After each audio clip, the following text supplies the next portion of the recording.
Hi guys, మీరు చూస్తున్నారు GK బాబు BTech fish farmer. నా అడ్రస్ వచ్చేసరికి తామరకొల్లు గ్రామం, కైకలూరు మండలం, ఏలూరు జిల్లాలో నేను ఉండడం జరుగుతుందండి.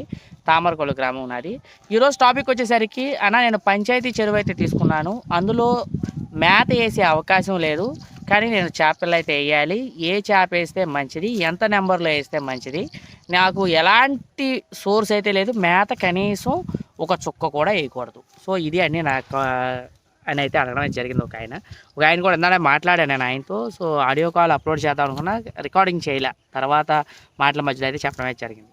సో ఆ టాపిక్ ఈరోజు చెప్తున్నా.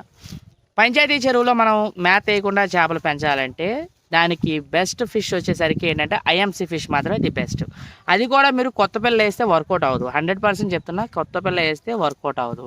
పంచాయతీ చెరువులో 100% పాత పిల్ల వేసుకోవాలి. అది కూడా 2 సంవత్సరాల పిల్ల వేసుకోండి. మన దగ్గర అయితే చేపలు అయితే అవైలబిలిటీగా ఉంది. 4, 5, 6, 7 ఈ అంగుళాల సైజ్ అయితే అవైలబిలిటీగా ఉంది.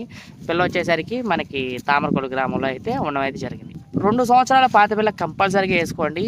శీలావతి, కట్ల, గట్టి చేప, ఈ 3 చేపల మించి ఇంకో చేప అయితే వద్దు. సో చాలామంది బంగారు తెగ కూడా వేద్దామన్నా అని అంటారు. బంగారు తెగ అది ప్రెగ్నెన్సీ అండి, అది అసలు తెగ పుట్టేస్తుంది పిల్ల, గట్లు గిట్లు మొత్తం నరికేస్తూ ఉంటుంది, దాని ఇష్టం వచ్చినట్టు వెళ్ళిపోతుంది. అందుకే నేను బంగారు తెగ సజెస్ట్ చేయను చాలామందికి. అందుకే నేను కూడా పెంచను, ఎందుకంటే మా ఆయన లీజ్ చెరువులు మొక్కలెట్టుకుంటే వెళ్ళిపోయినాయి అనుకోండి, సో ఇది అది కలిసిపోతే ఇబ్బంది అవుతుందని నేను బంగారు తెగ కూడా మనం వేయం. సో ఈ 3 అయితే బెస్ట్. ఇంకా ఇంకో డౌట్ ఏంటంటే అన్న, రూప్చందు, పంగాస్ కూడా మనం వేసేద్దాం అనుకుంటున్నాను సార్, మరి వేయొచ్చా అయితే అన్నం అయితే అడిగింది. రూప్చందు, పంగాస్ కూడా అది శాఖం ఇది శాఖం ఇలా సగాల కింద పోసేద్దాం అనుకుంటున్నాను. అసలు అలా వేయొద్దండి. అసలు ఫస్ట్ ఆఫ్ ఆల్ మనం పంచాయతీ చెరువులో మేత వేయం, అవును కదా. మేత వేయినప్పుడు మేత తినే చేపలు వేయకూడదు, ఇది మ్యాండరేటరీ. ఇప్పుడు పంచాయతీ చెరువులో మేత వేయకుండా మేత తినే చేప ఏంటి, రూప్చందు, పంగాసు బాగా విపరీతంగా తింటాయి, విపరీతమైన మేత. సో ఈ 2 మేత వేయకుండా ఉంటే సైజు వస్తాయి అంటే రావు. ఒకసారి నువ్వు మేత వేయకుండా ఆపేసావు అనుకో, చేప వచ్చిన సైజు తగ్గిపోద్ది. సో వచ్చిన సైజే తగ్గిపోయేటప్పుడు అసలు మేతే వేయించరులో ఈ పంగాసు, రూప్చందు కలుపును ఉపయోగం ఏంటి చెప్పండి. అందువల్లే పంచాయతీ చెరువులు చేసేవాళ్ళు లాసిపోతున్నారు కారణం. అలా వేయకూడదు. సో ఇంకో విషయం ఏంటంటే, పంచాయతీ చెరువులో మనం చేప వేద్దాం అనుకున్నప్పుడు పాత పిల్ల వేయండి 100%. నేను చెప్తున్నా, పాత పిల్ల వేయండి. నెంబర్ల విషయానికి వచ్చేసరికి రెగ్యులర్ హార్వెస్ట్లో చేసే అంత అయితే దీంట్లో వేయకూడదు. 2500 నెంబర్ తీసుకెళ్ళి డైరెక్ట్ ఎకరానికి 2500 నెంబరు. కొన్ని చోట్ల 2500 వేస్తారు, కొంతమంది 3000 కూడా వేసేస్తారు. పెద్ద చెరువులు అయితే 3000 వేస్తారు, చిన్న చెరువులు అయితే 2500 వేస్తారు. 2500 నెంబర్ని తీసుకెళ్ళి నువ్వు డైరెక్ట్గా పోసేస్తే మేతలు వేసిన చెరువుల్లో సంవత్సరం వచ్చేసరికి నీకు సైజులు ఎలా వస్తాయి? 100% రావు. మేతలు వేసిన చెరువులే కనీ కష్టంగా ఉంటుంది. అలాంటప్పుడు నువ్వు మేతలు ఏమేయు కష్టం కదా. సో అందుకే ఏం చేయాలంటే 50% మాత్రమే మనం అయితే వేసుకోవాలి. 50% నుంచి 48% ఆ రేంజ్లో వేసుకుంటే మనకు చాలు. సో ఇప్పుడు 2500 అంటే 1200, 1250 లేదా 1000 వేసుకోండి చాలు, ఇబ్బంది ఏముంది.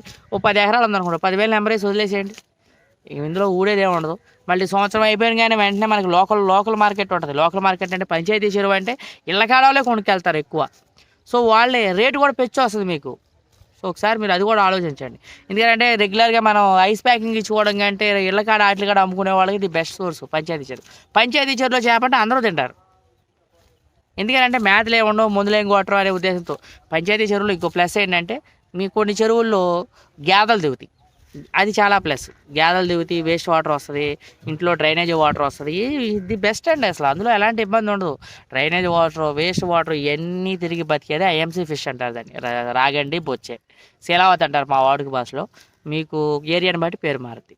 సో నెంబర్ విషయానికి వచ్చేసరికి 1000 నుంచి 1200 వరకు వేసుకోండి. ఎన్ని వేసినా ఈ 1200 ఉండాలి ఐఎంసీ ఫిష్లో. రూప్చందు, పంగాసు మాత్రం వద్దు. రాగండి, బొచ్చే. రాగండి వచ్చేసరికి ఎంత వేయాలి, బొచ్చే వచ్చేసరికి ఎంత వేయాలి, గట్టి చేప వచ్చేసరికి ఎంత వేయాలి. సో ఈ 1200లో మీరు వచ్చేసరికి 1000కి 100 కట్ల, ఒక 1000 చేప అయితే ఉందనుకోండి శీలావతి, రాగండి, ఒక 100 కట్ల అయితే వేసుకోండి, ఒక 100 గట్టి చేప అయితే వేసుకోండి. ఇంతే, 1200 చాలు. ఇదే డెన్సిటీలో వేసుకోండి. అప్పుడు ఒక 10 ఎకరాల చెరువు అనుకోవచ్చు, లేదా ఒక 5 ఎకరాల చెరువు అనుకోవచ్చు. కరెక్ట్గా సంవత్సరం తిరిగేసరికి మీకు సైజు వస్తుంది.